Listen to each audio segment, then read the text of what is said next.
Hello friend, नमस्ते दोस्तों। मेरा नाम है महेश और मैं पेशे से एक रजिस्टर्ड फार्मासिस्ट हूँ। आज का जो एजेंडा है बेसिकली अतिसार, जिसको इंग्लिश में डायरिया और सामान्य बोलचाल में इसे दस्त होना भी बोलते हैं। इसके इंट्रोडक्शन की बेसिकली बात कर लेते हैं। तो इसके इंट्रोडक्शन में कुछ नहीं है, कोई भी पेशेंट है जिसको बार बार लैट्रिन जाने की इच्छा हो रही है, 2 से 3 बार गया है, बहुत ही लिक्विड वाली मात्रा में ज़्यादा लैट्रिन आ रही है, बार बार आ रही है और अधिक मात्रा में आ रही है, आर कॉल्ड डायरिया। तो इंग्लिश वालों के लिए बता दूँ, increase in frequency, liquidity and amount is known as diarrhoea. Frequency जो है इसकी थ्राइस अ डे रहती है एंड लिक्विड एंड अमाउंट रहता है जो इसका वो 200 ग्राम पर डे रहता है। ठीक है, इसका जो विशिष्ट जो इसके कारण, लक्षण और इलाज ये बता दूँगा आपको। कारणों में भी बेसिकली कुछ नहीं है। तो इसके कारण है जैसे कोई गरिष्ठ है, चिकने, सूखे एवं संयोग विरुद्ध आमाशय पर अधिक लेटा हुआ है पेशेंट, जठराग्नि सम्मिलित है, यूरेमिया, अवटु, अतिक्रिय है, हाइपरथायराइडिज्म है किसी व्यक्ति को, अधिक भय, शोक और फूड पॉइजनिंग में भी ऐसा केस देखने को मिलता है। साथ ही कोई पेशेंट है जिसको अजीर्ण के परिणाम स्वरूप भी यह रोग देखने को मिलता है। दूसरा है अजीर्ण एवं पाचन संस्थान से जो दोष होते हैं उनके कारण भी यह रोग होता है। गंदे पानी में स्वच्छ करना, गंदे जगह पर रहना, उठना, बैठना, ये भी एक कारण है इनके, है ना। गंदे पानी का सेवन करना, इसको आगे समझाऊंगा, इसे बहुत ही अच्छी तरीके से समझाऊंगा, है ना। तो ये इसके बेसिकली कारण होते हैं। और मैं आपको बता दूं, संक्रमण में कारण में जो है कॉलिनर्जिक, जो एंटी मैग्नीशियम जो संबंधित एंटीसाइड ब्रॉड स्पेक्ट्रम जो एंटीबायोटिक होते हैं, इनके जुलाब वाली औषधियाँ आदि, ये भी एक विशिष्ट कारण होते हैं इनके। इसके लक्षणों की बात कर लूँ तो लक्षणों में बेसिकली कुछ नहीं है। रोगी को पतले दस्त आते हैं, बार बार दस्त आते हैं, पेट में गुड़गुड़ाहट होने लगती है, मोटे, पतले एवं अधिक दस्त आते हैं। जब व्यक्ति स्वच्छ होने जाता है तो तब व्यक्ति के पेट में दर्द जैसा महसूस होता है, बहुत ही तीव्र दस्त होते हैं तब ऐसा होता है ना। और जीभ सूखी रहती है, लाल रहती है और पीली रहती है, ये भी इसकी लक्षण है। दूसरी बात, बड़ी मात्रा में पानी जैसा पतला दस्त आते हैं। ठीक है, और रोगी को पसीना, हाथ पैरों में ठंडा होना, कभी कभी बेहोशी भी हो जाती है पेशेंट को।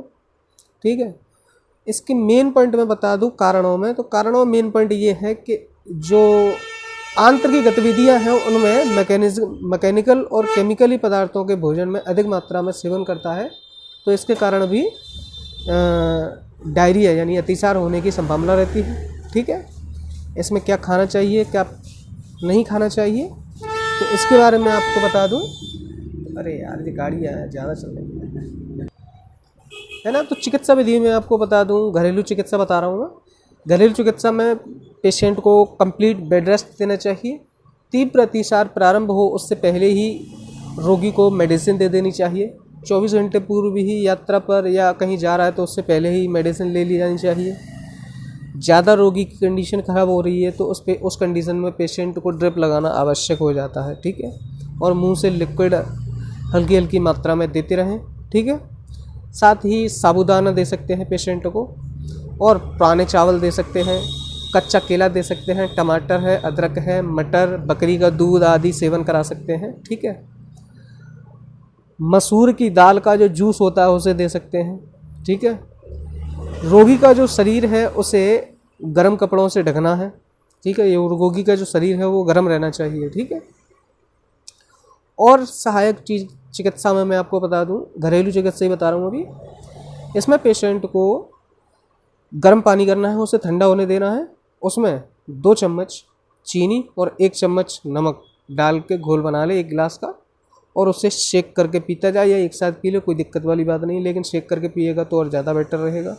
ठीक है, यह 2 या 2.5 जो है गिलास पिला दिए जाए पेशेंट को। तो जो डिहाइड्रेशन जो बॉडी है वो हाइड्रेट होने लगती है, लेकिन ज़्यादा नहीं देना है ये लिक्विड भी, क्योंकि ये भी हार्ट पर भी वर्क करता है, तो ये भी देख के देना है, ठीक है। बाकी ट्रीटमेंट में बेसिकली कुछ नहीं है। नॉर्मली ट्रीटमेंट, यदि नॉर्मली किसी को दस्त हो रहे हैं तो उस कंडीशन में पेशेंट को एक नोटिजेड आती है टैबलेट, एक टैबलेट सुबह एक टैबलेट शाम को, रेडोल एक टैबलेट सुबह एक टैबलेट दोपहर एक टैबलेट शाम को, ठीक है। 2 टैबलेट देते हैं, साथ ही पांडी या रावेपिंडी ESR दे सकते हैं सुबह शाम। 3 टैबलेट दे दें, बेसिकली नॉर्मली ठीक हो जाता है। यदि किसी को ज़्यादा ही दस्त हो रहे हैं, बॉडी डिहाइड्रेटेड हो चुकी है, तो उसमें RL रिंगल लैक्टेड की बॉटल आती है 500 ml की, उसमें 10 ml का IM या फिर डेक्सट्रोज ड्रिप ले लेनी है 500 ml में, उसमें 10 ml का इंजेक्शन IM मल्टीविटामिन में आता है, उसे डाल लेना है और स्लो व्यक्ति के IV चढ़ा देनी है। साथ ही जो ट्रीटमेंट है वो दे देना है, पेशेंट ठीक हो जाता है, ठीक है। बाकी और कोई क्वेरी हो तो मुझे आप बताइएगा, ठीक है। थैंक यू सो मच, धन्यवाद। तो एक ट्रीटमेंट और मैं बता दूं, यदि कोई बच्चा है उनमें यदि यह दस्त होते हैं तो लोमोफेन टैबलेट आती है, एक लोमोफेन टैबलेट, एक टैबलेट सुबह एक टैबलेट दोपहर को एक टैबलेट शाम को दे सकते हो बच्चों में, ठीक है। और एक और आता है सिरप रोलैप, जिसमें रोसिकाडोट्रिल होता है, 30 ml में आता है, 1 ml सुबह दोपहर शाम दिया जाता है, ठीक है।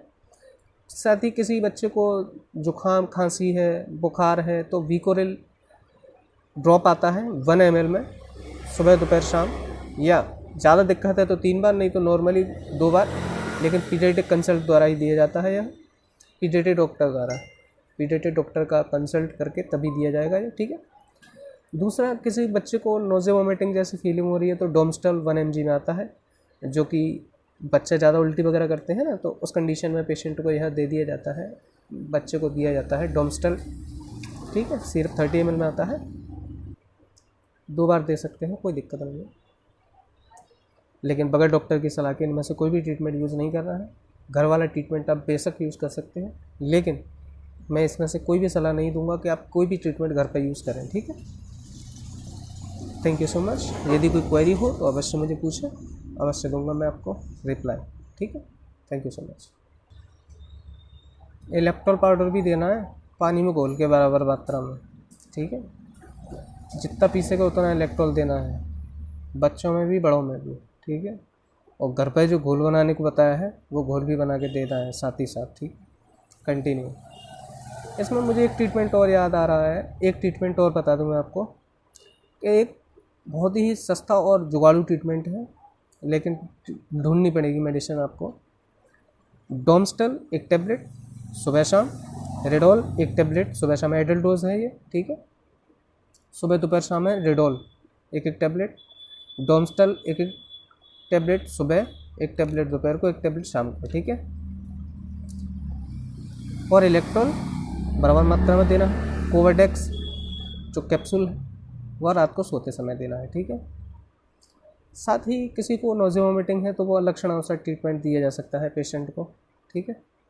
तो लक्षण अनुसार किस प्रकार ट्रीटमेंट दिया जाता है ये मैं आज आगे की वीडियो में जानकारी दूंगा, ठीक है। Thank you so much.